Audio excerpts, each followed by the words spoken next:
name is Blake here from ThirdStream.com, and today we're going to talk about an exercise called the band-resisted acceleration start to sprint. Our first exercise, what you're going to want is a resistance band tied to another resistance band ideally. So I've got two bands tied here, and I've got it choked to my rack or a stable solid surface. You could also do this with a partner if you'd like.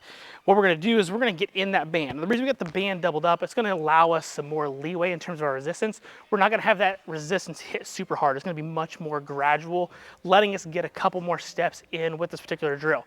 Now, this is a build on just the normal acceleration start. So what we're doing is we're trying to work on the acceleration piece, but then we're actually going to pair it with an actual sprint so that we can kind of feel that forward lean for that athlete. So the acceleration part, which I've got just a separate video in of itself, but whether you're starting in a staggered stance, three-point stance, a regular track-based stance with both hands down, personal preference and depending on what sport you're having your athlete do, but generally we just have most of our athletes start in a staggered-based stance.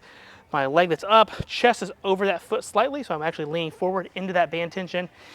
My right leg's up, right hand's behind me, left leg's forward here. I'm gonna rip 1, 2, 3, maybe 4 steps.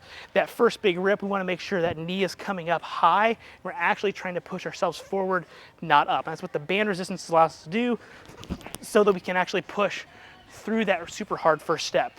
So here, rip, go. So we're gonna do anywhere from 2 to 3 repetitions here. Then what we're gonna do is we're gonna take the band off.